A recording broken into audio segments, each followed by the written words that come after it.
বর্তমান যুগে ইসলাম বর্তমান যুগে ইসলাম 73টি দলে বিভক্ত হয়েছেন। প্রতিটি দলে তো বড় বড় আলেম বা মাওলানা রয়েছে। তারা সবাই তো কলেমা পড়ে মুসলমান হয়েছে। জি। তাদের মধ্যে এত মতবিরোধ কেন? আচ্ছা, তাদের মধ্যে এত মতবিরোধ থাকলে আমরা সাধারণ মানুষ কোন পথ অবলম্বন করলে সঠিক পথ যাচাই করতে পারবো? দয়া করে জানাবেন।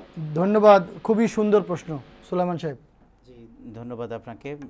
দর্শক, আপনাকেও অসংখ্য ধন্যবাদ, সুন্দর একটি প্রশ্ন করেছেন। রসুল আকরাম সাল্লাল্লাহু আলাইহি সাল্লামের ভবিষ্যৎবাণী ছিল যে আমার উম্মত এবং মুসার উম্মত দুই পায়ের দুই জুতার ন্যায় হবে।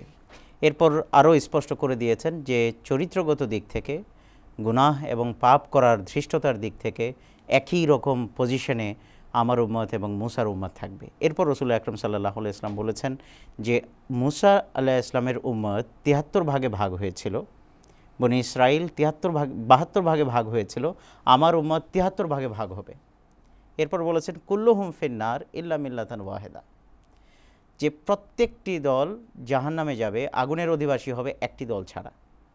দর্শক, আপনি প্রশ্ন করেছেন যে এত ভেদাভেদ ৭৩ ভাগে ভাগ হয়ে গেছে, কিভাবে আমরা সত্য পথ বা সত্য দলটি বেছে নিব?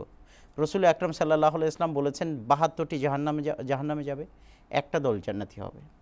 দুইটা ওয়ে আছে।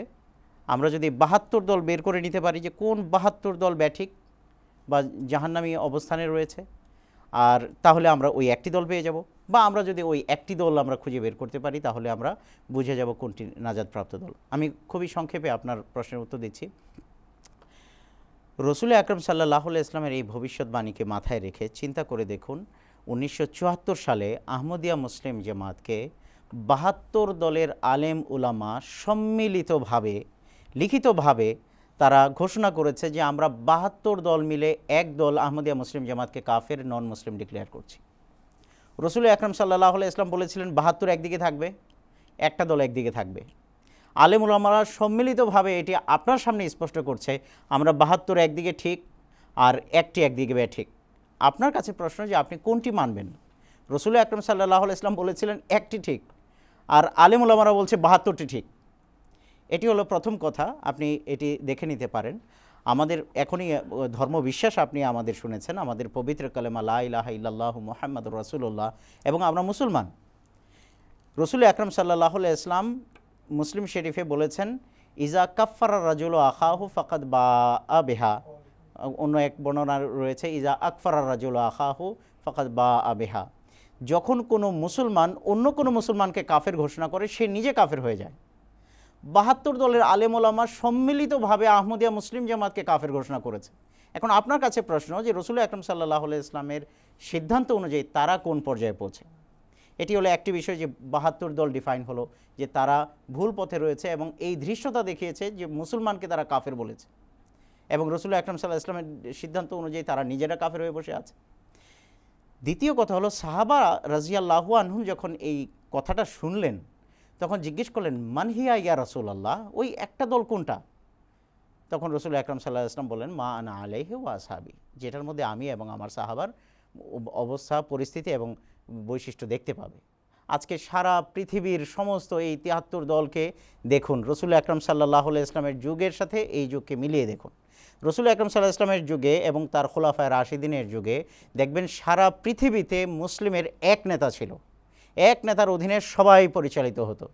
আজকে ৭৩ দলের মধ্যে একমাত্র আহমদিয়া মুসলিম জামাত ছাড়া আর কারো মাঝে এক নেতা নেই। রসুল আকরাম সাল্লাল্লাহু আলাইহি ওয়াসাল্লামের যুগে খোলাফায়ে রাশিদিন এর যুগে বাইতুল মাল প্রতিষ্ঠিত ছিল, যেখানে মুসলমানেরা ইসলামের সেবার জন্য, ইসলামের বিস্তারের জন্য, প্রসারের জন্য বাইতুল মালে অর্থ জমা করত। সেখান থেকে খলিফার অধীনে সেই অর্থ খরচ হতো এক নেতার অধীনে। আজকে বিশ্বে দেখুন আহমদিয়া মুসলিম জামাত ছাড়া আর কোনো দলের মাঝে এই বাইতুল মাল প্রতিষ্ঠিত নেই। ২০৯টি দেশে আহমদিয়া মুসলিম জামাত প্রতিষ্ঠিত। এই ২০৯টি দেশের বাইতুল মাল একক খলিফার অধীনে পরিচালিত এবং তার নির্দেশে এই পরিচালিত হচ্ছে।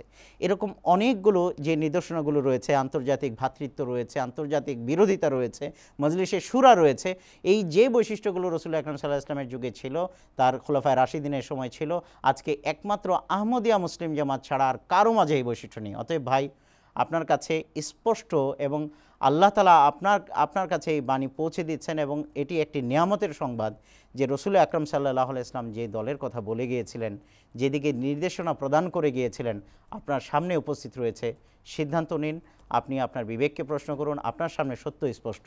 আল্লাহ তাআলা আপনাকে বুঝার তৌফিক দান করুন।